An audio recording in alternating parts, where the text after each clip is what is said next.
Yes, Kenya. Tamu sana, tamu sana, tamu sana, yes. Yesterday, Jubilee Party under the leadership of Uhuru Kenyatta, the former president, held a very successful National Delegates Conference in Nairobi, in which Sabina Chege and Kanini Kega were expelled from Jubilee Party. In this video, I want us to dig deep into that NDC for Kenyans to see clearly the political significance of that meeting and why William Ruto and most so the Jubilee rebels have a lot to worry about the success of that NDC. Before we dig deep into that, if you are watching us but you have not yet subscribed, subscribe, give this video a like. Let's proceed. Uhuru Kenyatta made some very interesting remarks yesterday at the NDC. I wanted to leave politics and go do my own things. I thought I would be coming to this NDC to tell you I have retired, but others have decided that their job is threats and forcing issues. Today I tell them to mess with someone else, but not me. Uhuru Kenyatta, 22nd May 2023. And for those who also listen to Uhuru Kenyatta, for the very first time, he also talked about the raid at his Northlands farm and the destroying of property at his farm. And from the way he was talking, the target was clearly the government, William Ruto and his team. And Uhuru also went on to congratulate Ghetto President Gaucho. And that was also very significant.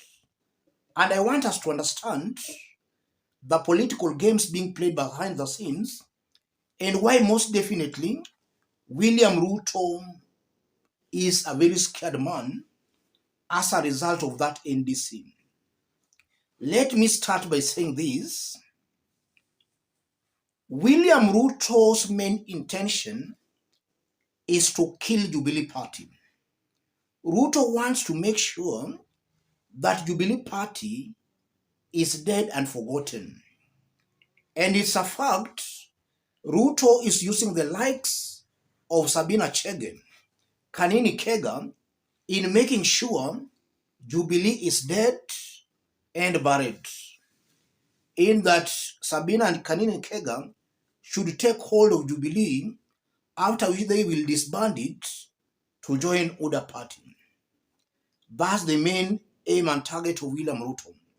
And Ruto is doing that deliberately because Ruto's government fears competition.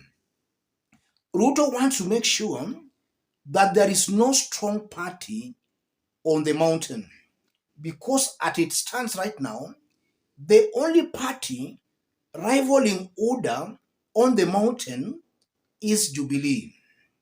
In the absence of Jubilee, Oda is going to be the only and the dominant party on the mountain. That's what William Ruto wants.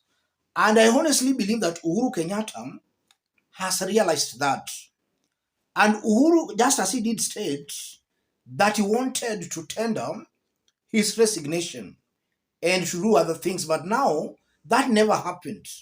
A confirmation that Uhuru Kenyatta might have changed his mind, or rather he literally changed his mind. And the main reason again why Uhuru Kenyatta changed his mind, Uhuru feels William Ruto is belittling him. Ruto and his team, they are not giving Uhuru Kenyatta the respect Uhuru Kenyatta as a former president deserves. And I'm saying that because Uhuru Kenyatta handed over power very peacefully to William Ruto.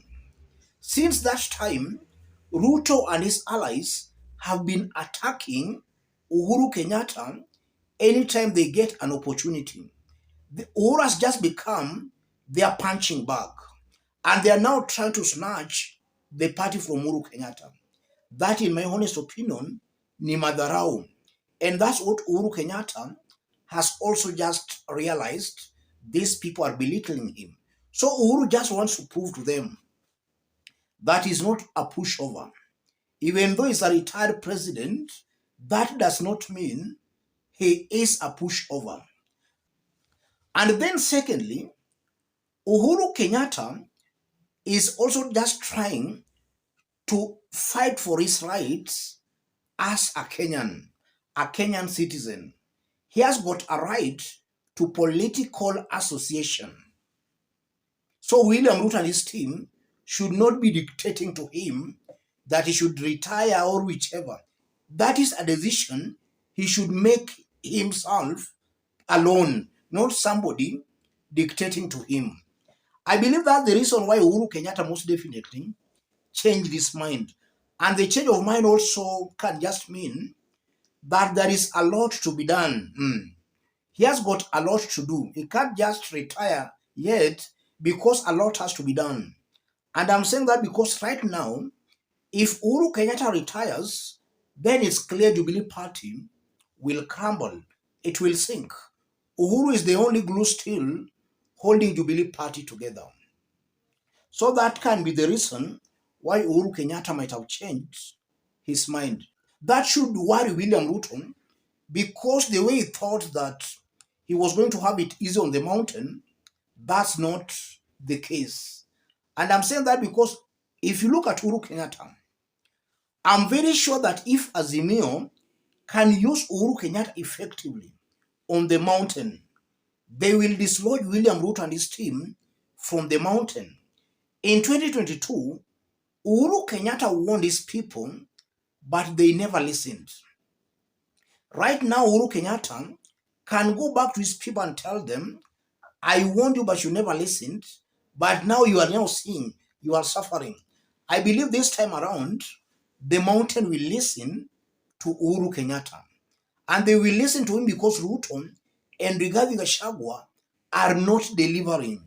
They promised them a lot, but they are delivering nothing. In fact, yesterday, about some 2 days ago, we saw Naivasha residents making it very clear that Ruto promised them heaven, but is delivering hell to them. So a strong leader, such as a retired president, such as Uhuru Kenyatta, can easily turn the tables against William Ruto and his team on the mountain. And the more vibrant Jubilee Party remains, then that also just helps in actually building momentum against William Ruto and his team on the mountain. And now when Uhuru Kenyatta mentioned Gaucho, that was deliberate. That was a way of portraying Uhuru Kenyatta as a down-to-earth kind of a person. And indeed, from what we have so far seen, Uhuru Kenyatta is a down-to-earth kind of a person. He is the real hustler, not William Ruto or his team, who even seeing a hustler around them is something not possible. Uhuru wanted to prove that Ruto lied to the hustlers, that he was one of them. In fact, Uhuru is coming out as the real hustler. And that was also politically very good on the part of Uhuru Kenyatta and to the Azimio family. Azimio is coming out as the Hustlers Alliance, or rather as the Hustlers political grouping, not Kenya Kwanza. Because if a person like Gaucho can be congratulated by Uhuru Kenyatta, then that proves Uhuru and his team in Azimio are the real deal when it comes to uplifting the livelihoods of hustlers. Let me stop it there, ladies and gentlemen. In case you are watching us, but you have not yet subscribed, subscribe, give this video a like. If you want to support our forum, I've pinned my number on the comment section. Contact me through the number or feel free to channel your support to the number. The Jubilee's NDC was indeed a very big success, and that in one way or the other can mark the political death of Sabina Chege and Kanini Kega. These are all people who were nominated courtesy to Jubilee. That can mark their political death. And I'm very sure that if they cannot snatch away Jubilee Party from Uhuru Kenyatta, then I believe that they will be of no use to William Samoei Ruto. So in a nutshell, Ruto will also dump them. Let's meet in our next analysis. Thank you.